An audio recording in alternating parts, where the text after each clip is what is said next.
Hello, Tyler DeWitt here.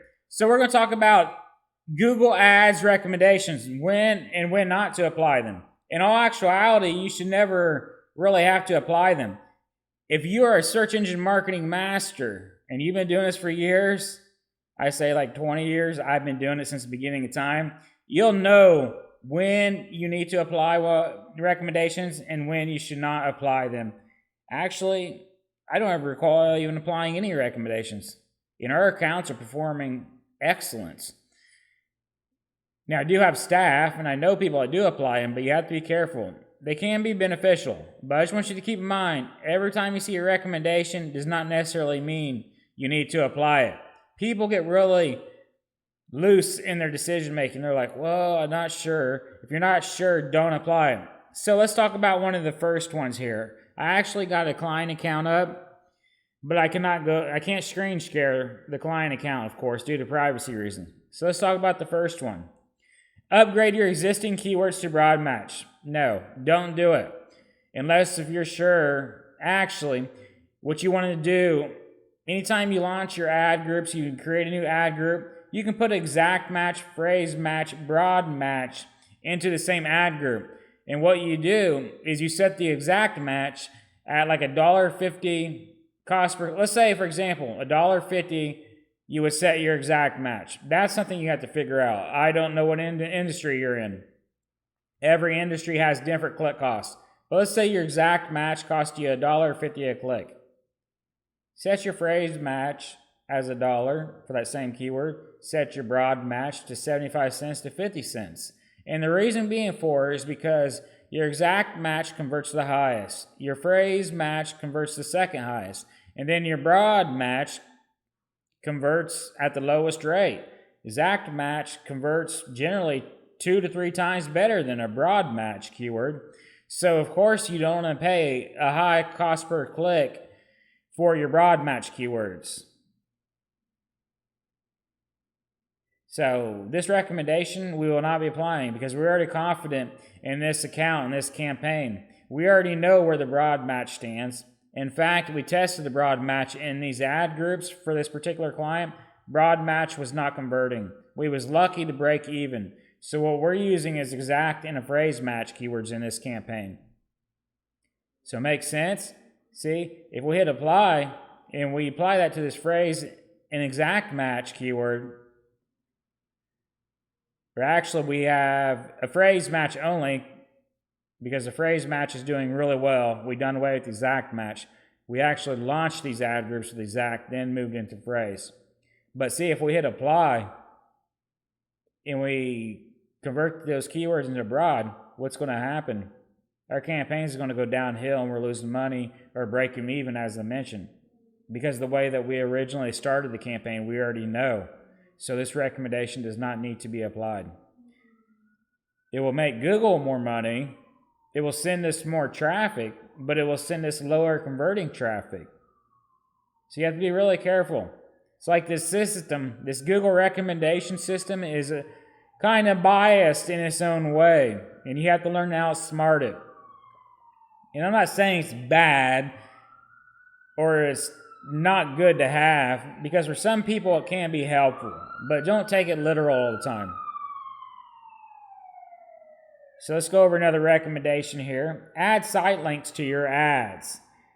For this recommendation, I don't advise doing it unless the site links that you're adding are highly relevant to the keyword searcher, for what the user is searching for. They're searching for dog training toys. Now, it might make sense to add some site links in there and show out your highest or your most popular dog toys that are on your site. It could be a dog ball, dog frisbee, whatever, and show those into your site links. Then the dog toy, the main ad, can go into the main category page of dog toys. Now, if there's a specific keyword like dog balls or whatever, I'm not sure what they call them. I'm trying to think here. Let's just, you just want to keep everything relevant. Let's just say that. Keep everything relevant. Site links are not always beneficial, and other times they can be. Because sometimes people will be searching for something, and then they see your site link like, wait, no, that's what I need. Now, if it makes sense to do that, add a site link that's relevant because you know that's what they actually need, but they're kind of using the wrong word to search, then yeah, add some site links in. Now, for example, Los Angeles Turning Services. I see where some people's adding contact us, about us, more services. That's cool and everything. That might make sense because Los Angeles Attorneys is a vague keyword. But there again, you got to be careful. Now, if somebody's searching for a specific keyword, like Los Angeles Malpractice Services, you would send them into a landing page that would offer them a free consultation. Anything outside of that is kind of irrelevant because by this time, the keyword's intent has become very narrow, or the keyword or the searcher's intent has become very narrow, I should say. Because that keyword is a long tail and it's more specific, so you want to send them into a highly relevant landing page.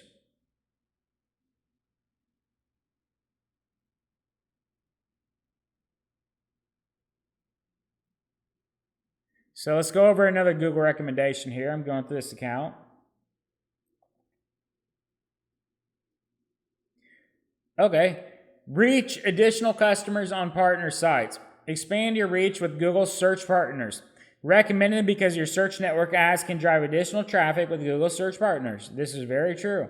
But there again, as I've told everybody, and I tell people when I'm speaking, doing workshops, master classes, wherever I'm speaking, I tell everybody, you start your ad groups off with the search partners off. Search partner sites are low converting sites that tend to not convert so well. Think of Lycos, AOL.com, webcrawler.com, northernlight.com, all these, third-party search engines. People that search on these search engines, their intent is very low. Whereas when they're on Google searching, their intent is much higher. So when you turn the search partners off, you're only targeting the Google. And the problem is that you can't, when you turn the Google search partners on, you might have an underperforming campaign and think that Google ads does not work. When in all reality, all you have to do is turn the Google search partners off. So run your ads for a month or two with the Google search partner sites off and then turn them on after your campaign or your ads are hitting the desired ROAS, KPI, whatever you want to call it. Once you know they're doing very well, you're getting a good return, then turn the search partners off and see how it does, or turn the search partner sites on and see how the campaign and ad groups are doing. If your conversion rates start going down, you start losing money, then turn the search partner sites off. The issue is Google doesn't tell you how the search partners convert. There was one time, I don't think it was through Google. It was not through Google. It was through Yahoo, I think, in the old days, where you could exclude certain sites off the search partners. Because Yahoo used to be the big beast, before Google. But Google's never revealed that data. Why? I don't know. Maybe it's just the way their system's set up. I mean, clearly they have the resources to put something into place. Because it would be nice if you could see how AOL.com was converting, webcrawler.com was converting, but unfortunately you can't. So it's best to keep the search partner sites off.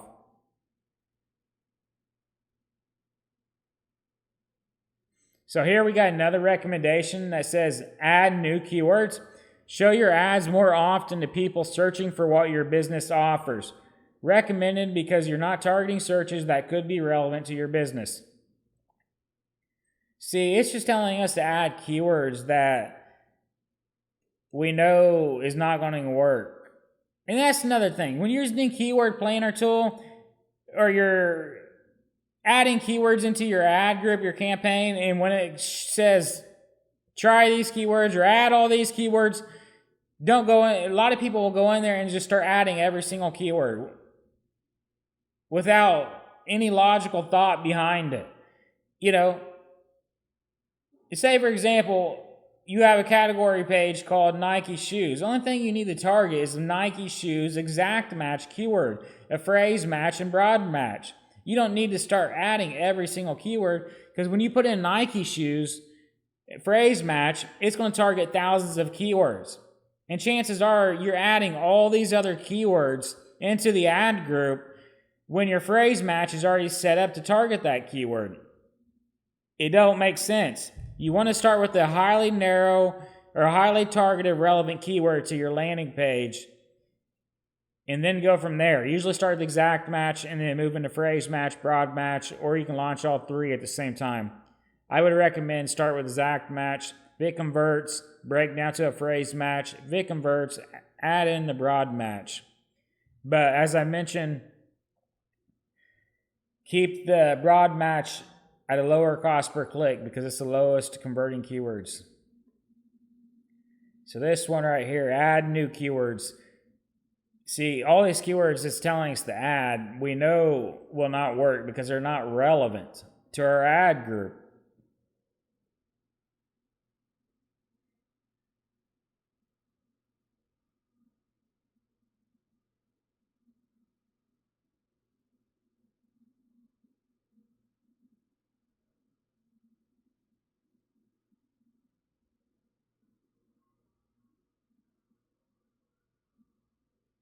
Okay, here's another recommendation. Add audience segments for reporting. Get insightful reporting on audience segments relevant for your business. Recommended because you can better monitor your ads are performing by adding new audience segments with the observation setting. Now, this is very true. We just haven't been added this yet because this ad group campaign that's targeting the search network is performing very well. It's meeting our desired KPIs. And this is actually not a small campaign, but it's not a super big one. It just doesn't make sense to add the observation. But I will tell you, if your campaign is really big, adding the observation audiences can definitely help you because it'll give you an idea of what audience segments is converting the best. You'll be able to observe that audience segment. And then maybe if you find audiences out there that's converting, giving like an 8x return versus a 4x, then you could target that audience segment and just, go after that one that's giving you the highest return. But keep in mind that your volume will decrease. Conversion might increase, but your volume will decrease on how many visitors that you get. But who knows? Maybe you spend less and get a bigger profit by adding audience segments into your campaign.